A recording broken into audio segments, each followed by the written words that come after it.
저한테 누가 선생님 이 학교법 청소년 진학 관련해서 가장 중요한 게 무엇인가요? 딱 한 가지 말씀해 주세요 라고 하면 저는 망설임도 없이 이 학생부 비교 내신 개념을 선택할 것 같아요. 그 정도로 너무너무 중요한 개념이 바로 이 학생부 비교 내신이라고 보실 수 있겠습니다. 그래서 정말 집중해서 잘 들어주셔야 되겠습니다. 학생부 비교 내신이란 무엇이냐라고 말씀을 해주실 수 있을 것 같아요. 학생부 비교 내신은 대학교 진학 그 과정에 있어서 본인이 가지고 있는 게 아니라 대학이 정한 기준에 따라서 제가 갖고 있는 거를 비교해서 내신으로 산출하는 거예요. 그러니까 내신이 없는 사람들, 내신으로 칠 수 없는 사람들의 경우 이런 것들을 비교해가지고 내신처럼 이렇게 만드는 것들이 바로 학생부 비교 내신입니다.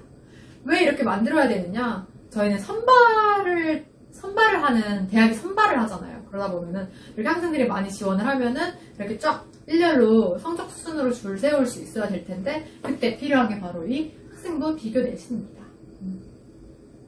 그래서 먼저 학생부 종합전형이랑 교과전형에서는 이 학생부 가지고 이제 평가를 하기 때문에 이러한 비교 내신이 꼭꼭 필요해요. 그래서 검정고시 성적을 내신으로 바꾸는 방법, 그게 바로 학생부 비교 내신이다 라고 생각해 주시면 되겠습니다. 학생부 비교 내신을 하는 그런 방법에는 크게 세 가지가 있어요. 첫 번째는 일정 등급 환산, 두 번째는 환산 공식 적용, 그리고 세 번째는 지원자 평균 부여 방식이 있습니다. 이렇게 세 가지의 방식이 있는데 차차 구체적으로 살펴보도록 할게요.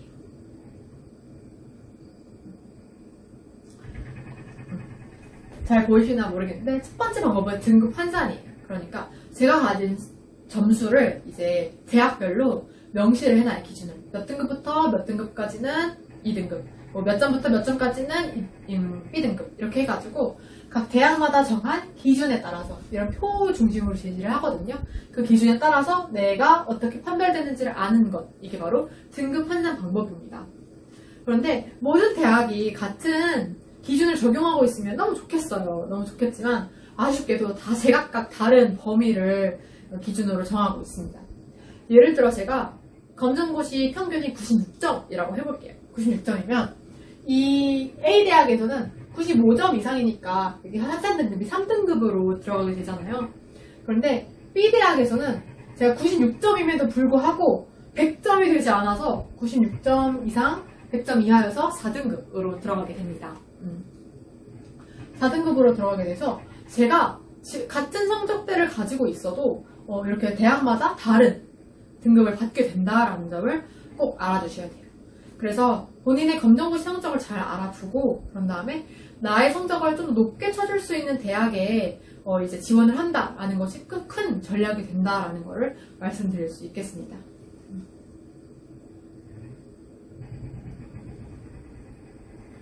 두 번째는 이제 공식을 적용하는 대학이에요. 공식을 적용하는 방법은 아까 이렇게 표를 기준으로 하는 것처럼 똑같아요. 그래서 학교마다 이런 공식으로 성적을 계산하세요 라고 이렇게 나와 있으면 그걸 보고 이렇게 계산해야겠구나 라고 생각을 해주시면 됩니다.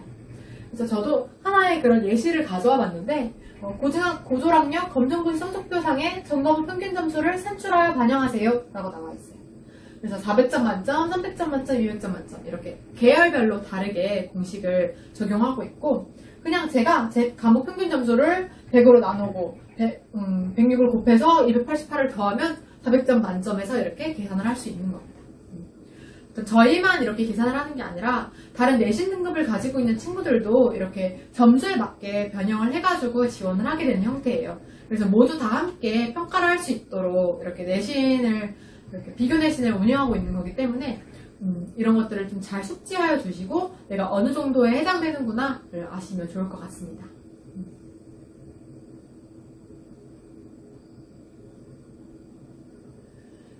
그러면 선생님 이런 비교 내신의 대상이 되는 과목은 어떤 과목이 있을까요? 저는 평균만 준비하면 되나요? 아니면 국영수만 준비하면 되나요? 라고 생각을 해줄 수 있어요. 그래서 정답 평균을 반영하는 대학도 있고요. 그리고 국영수사과라고 해서 중점 과목만을 반영하는 대학도 있습니다. 그리고 저희는 사회과학 계열에서는 사회만 볼 거고요. 저희는 과학 계열, 이과니까 수학이랑 과학만 볼게요 하는 그런 대학도 있고 7과목 중에서 상위 몇 과목만, 그러니까 제일 잘 본 과목만 제출하세요 라는 대학도 있고, 또 국영수는 2단위씩, 그리고 다른 과목은 1단위씩 해서 국영수를 좀 더 집중적으로 보는 대학도 있어요. 그 말인 즉슨 모든 대학이 제각각 다릅니다. 모든 대학이 정말 기준도 다르고 공식도 다르고 표도 다르고 이렇게 비교내신 대상이 되는 과목도 천차만별로 다 달라요. 그래서 여기서 말씀드리고 싶은 건 첫 번째는 상위 N 과목을 반영하거나 중점 과목을 반영하는 대학이 있으니까 만약에 내가 선택이나 다른 거는 못했어. 근데 중점 과목은 잘 봤단 말이에요. 그러면 이런 학교를 중심으로 지원을 하는 게 나한테 유리하다라는 거를 말씀드리고 싶고요. 그리고 두 번째는 모든 대학이 다 다르니까 하나의 대학을 찾아봤다고 안주하지 마시고 지원하려고 하는 대학은 꼼꼼히 그 학생부 모집 요강을 샅샅이 살펴봐서 이 비교 내신을 해야 된다라는 겁니다. 이해되셨죠? 벌써부터 머리가 조금 지끈지끈 해오지 않나요? 그래서 비교 내신 대상이 되는 과목이 다 다르다라는 걸 말씀드리고 싶습니다. 그럼 여기서 이제 여기까지 설명을 드리면 또 질문을 해주세요. 선생님, 저는 비교 내신 조합 방식이 궁금해요. 저는 1회차도 보고 2회차도 이제 볼 거예요. 그런데 제가 2회차에서 좀 더 잘 보면 그 점수를 사용할 수 있는 거 맞나요? 라고 이렇게 질문을 해주실 텐데 그것도 다 대학마다 달라요. 그래서 1, 2회차 중에서 높은 과목의 성적을 임의로 입력을 해도 됩니다 라고 하는 대학도 있고, 또 최근 응시한 검정고시, 그러니까 2회차에서 예를 들어 국어, 사회, 과학을 봤다고 가정을 해보면 그거 먼저 입력해요. 다른 거는 입력할 수 없어요 라고 하는 대학도 있습니다. 그리고 2회차 안 돼요. 2회차 내지 마세요. 1회차 검정고시 성적만 반영할게요 하는 대학도 있습니다. 그래서 다시 강조하는 건 모든 대학이 다 다른 방식으로 운영을 하고 있다는 거고, 그래도 최근에는 그 1, 2회차 중에서 높은 과목의 성적을 주로 입력할 수 있게 그렇게 되어 있으니까 그런 흐름으로 가고 있어요. 그러다 보니까 물론 다 그런 건 아니지만 그래도 그런 흐름으로 가고 있다. 검정고시 성적을 올리는데 유념을 해야 되겠다라는 거를 알려드리고 싶습니다.